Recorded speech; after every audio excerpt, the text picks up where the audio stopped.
Yo, what's going on, everyone? It's Brian and Jim here with DrinkABeerandPlayAGame, and today we're checking out River Raid for the Atari 2600. Jim, are you going 6 to midnight on this game? Already finished, napped, woke up, and did it again. Alright, we canceled the review. It got a 2. No, it's perfect. Designed by Carol Shaw, this was originally released in 1982. It was developed and published by Activision. It most famously came out on the Atari 2600, which we will be reviewing today. But it also came out on... Don't do it! Oh, I'm a-doing it. I'm a-doing it good. The Atari 8-bit, the Atari 5200, the ColecoVision, the Intellivision, the MSX computers, the IBM PC Juniors, the ZX Spectrum, the Commodore 64, and it later got a Windows re-release as well. Oh yeah, and this is one of my favorite games of all time. So, yeah, I won't be biased. Game sucks. No, it doesn't, you liar! The graphics. Well, like many Atari games, this is a shooter, but it is a vertically scrolling shooter, which you can actually adjust how fast you move. And I only really mention this because it scrolls fairly smoothly for the time and for an Atari game. The design of the stages are pretty simple, but there are a lot of colors, and sometimes when you blow up these bridges, there's a little nice flash, so it's what you would expect from an Atari game, with just a little bit more color than most average games. Now, there's only 3 enemies that you're going to deal with. That's the jet, the boat, and the helicopters. Other than that, there's not really much to talk about this game. The small explosions when you shoot things probably could have looked a tad bit better, but we know it's being nitpicky. It looks fine, and like I said, a lot of Atari games from this time tended to be a little bit more just black with white, and this had a ton of color, so we really appreciated it. When it comes to scores, I gave it a 7, Jim gave it an 8. Surprise, surprise, Jim. Perfect. Should be a 10. Jim's going to overinflate many of these scores. No, I'm not giving what deserves. And when it comes to beer, I'm going to give it 1 beer for those weak-ass explosions. Alright, the sound. It's perfect. We gave it 10s, Brian's score doesn't count. Shut the fuck up, it's not perfect! Alright, so, I guess if you look in the grand scheme of things with the 2600, it's kind of a weird system because people, more so than almost any other, they really learned tricks to manipulate the hardware as time went on. And plus it had an extremely long lifespan, so the later games, it's really hard to compare them to an earlier game like this. But then again, this blows away games that came out in '78, so really, it's a nice package. You get a bunch of different varied sounds. You don't really get any music except for the little jingle as you refuel, but that's pretty standard for an Atari game, so overall, it's just a damn good package for an Atari game, and we both gave it 8s. When it comes to beer, I'll give it 1 beer for those awesome explosions. Not we, because they go... I didn't say they sounded bad, I said they looked bad. They don't look bad, they look awesome! The control I can keep really simple, just like I did when we reviewed Adventure. It's really tough to give any points against any Atari game. We've never really had a major issue as far as control, but let me just explain that this one is a little more nuanced.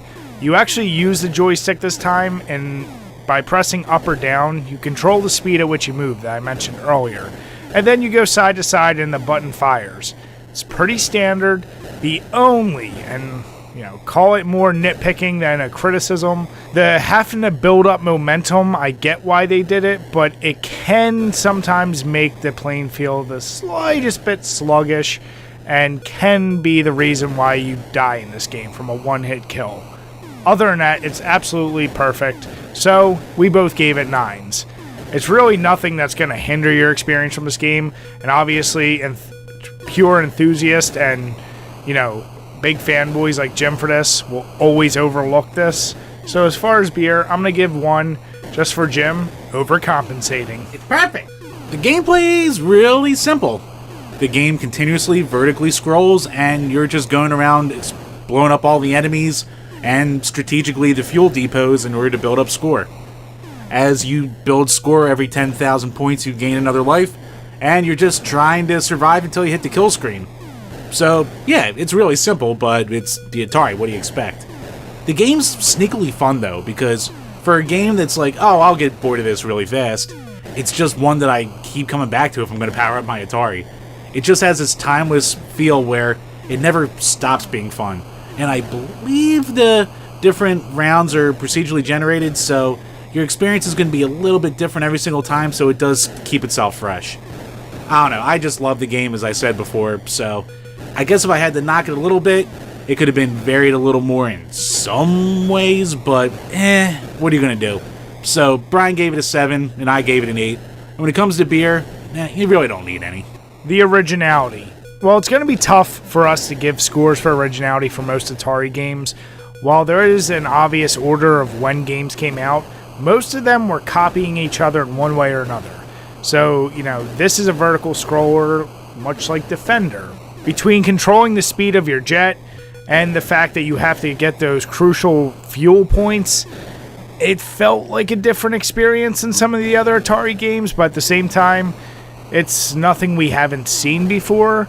So I would just say, just for the fact that you do have that feel of, a different environment, and that's what this game offers the best of, it actually takes you away from space, and as we said last time, there are plenty of those space shooters. We gave it 6s. It's above average in the originality it offered, but it's just not the most original Atari game. So when it comes to beer, I'm not even going to add any. I'm not going to fault a game like this for not really wowing us with originality, because these games were fairly easy to program, and you just wanted to get something out there that was fun and replayable, like Jim said. Alright, the replayability. Yeah, well, I kind of went over this already. So it's the one game mode, but the pathways kind of procedurally generate themselves to be a little bit different, and it's just goddamn fun. And plus, to get good enough to get to the kill score, like, I've never done it, and I obsess over this game. So you need to really need to have your shit together to hit there, so it's going to take you some time. But it's just so damn fun, you'll keep coming back. But from a technical level, Brian gave it a 5, and I gave it a 6. And when it comes to beer, I'll add 1 beer because, what the hell, maybe could have had a 2-player mode, or even a take turns kind of mode. What the hell. Overall, this is a game that Jim obviously loves, and I can fully understand it, because there are some Atari games that I love that he probably won't as much. For me personally, I get a lot of enjoyment, and I appreciate how well made the game is, but I can feel a little bored after some time with this one. Wrong. As we've seen in the past, Jim tends to like more inferior things than me. Also wrong. So it makes sense. But no, in all reality, this is one of those games that we were thankful were on this, best list. And if you have an Atari, it's worthwhile getting. Now, Jim is on a quest to pretty much purchase every single one out there, so good luck buying it off of him. No, I just want one version of every single version it came out on. Because that's worth your money. I'm up to 4. That's ridiculous. So, I gave it a 7, Jim gave it a 9. When we combined all of our scores together, it comes out to a 7.9. It is damn good, and it deserves that score. I'm sure Jim thinks it should be a little bit higher. Should be 10. Jim, is there anything else you'd like to say about this game? You want to keep sucking it off? Not too much. This is just one of those games where, like, there was a time when I was a kid where my parents saw that I loved playing on my brother's Sega Genesis, so somehow they remembered they had an Atari in the attic, and they brought it down. And of all the games I tried, this was that game that just really stuck with me. So it's just as playable when you're 6 as when you're probably 60. It's just that kind of timeless gameplay mechanic that no matter who you are, you can just come back to again and again. Also, it's perfect. Damn it! When it comes to the beer pairing, I'm going to go with the River Horse Summer Blonde. This American Blonde Ale comes in at 4.5%, so you don't have to be worried about being too drunk while playing this game. And like Jim said, if you want to get really good, you're going to have to play it for a while. So grab a 6-pack and enjoy yourself. But remember to drink your beers and play your games responsibly. As always, guys, thanks for checking out this video, and if you enjoyed it, make sure you give us a thumbs up, leave some comments, or better yet, why not subscribe? Till next time, guys, cheers.